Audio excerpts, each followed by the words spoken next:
अस्सलाम वालेकुम। इस वीडियो में मैं इस बारे में बताऊंगा कि डिप्रेशन के इलाज में लोग एक बहुत बुनियादी गलती क्या करते हैं।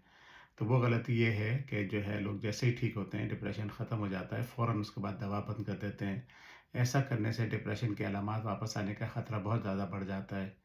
तो फिर अब सवाल ये पैदा होता है कि ठीक होने के बाद कितने अरसे तक डिप्रेशन की दवा लेते रहना चाहिए। उसके लिए थोड़ी सी बैकग्राउंड नॉलेज होना ज़रूरी है।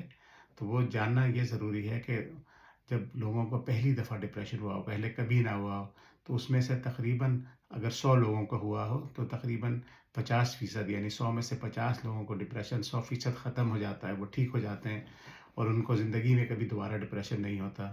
फिर मज़ीद उन 100 में से 35 लोग ऐसे होते हैं जिनको डिप्रेशन ठीक तो हो जाता है, लेकिन कुछ अरसे बाद, साल बाद, 2 साल बाद, 5 साल बाद फिर वापस आ जाता है। और तकरीबन 15% लोग ऐसे होते हैं जिनका डिप्रेशन ठीक नहीं होता, उनको कुछ ना कुछ अलामात चलती रहती हैं।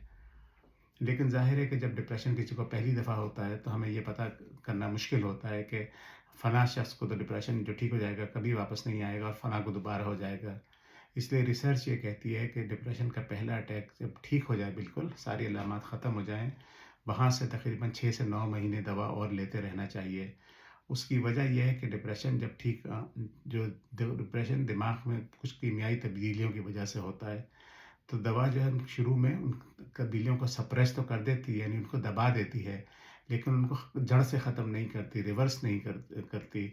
उस प्रोसेस के उन कीमियाई तब्दीलियों को 100% ठीक होने में 6 से 9 महीने लगते हैं। तो इसी वजह से ये कहा जाता है कि उस वक़्त तक दवा लेते रहें ताकि उसके बाद जब दवा बंद करें तो डिप्रेशन वापस आने का ख़तरा कम हो। और रिसर्च ये बताती है कि अगर दवा लोग फ़ौरन बंद कर दें ठीक होने के बाद, तो 100 में से तकरीबन 50% लोगों को, यानी 50 लोगों को अगले 3 से 6 महीने के अंदर दोबारा डिप्रेशन हो जाएगा। लेकिन अगर वो दवा 1 साल बाद बंद करें, तो जो लोग उसके बाद दवा ले भी रहे हों और नहीं ले रहे हों, दोनों में डिप्रेशन होने का रिस्क तकरीबन बराबर होता है, उसमें कोई फ़र्क नहीं होता। लेकिन ये सिर्फ़ उन लोगों के लिए है जिनको ज़िंदगी में पहली दफ़ा डिप्रेशन हुआ हो। जिन लोगों को कई दफ़ा डिप्रेशन हो चुका हो, जिसको मल्टी एपिसोड कहते हैं, मल्टीपल एपिसोड कहते हैं, उनके लिए हिदायत ये है कि ठीक होने के बाद डिप्रेशन की दवा कम से कम 2 साल लेते रहें, जब वो बिल्कुल ठीक रहें। अगर और बार-बार अटैक हो तो फिर और लंबे अरसे के लिए लेनी होती है। और इस सिलसिले की बस आखिरी बात ये है कि डिप्रेशन की दवा जब भी बंद की जाती है, आहिस्ता-आहिस्ता थोड़े-थोड़े इंक्रीमेंट्स में बंद की जाती है, किस्तों में बंद की जाती है। उसको कभी अचानक बंद ना करें, वरना डिप्रेशन के अलामात वापस आने का ख़तरा बहुत ज़्यादा होगा। सुनने का बहुत शुक्रिया। मज़ीद मालूमात के लिए देखिए मेरा यूट्यूब चैनल और Facebook page, doctor Syed Ahmed psychiatrist. अस्सलाम वालेकुम।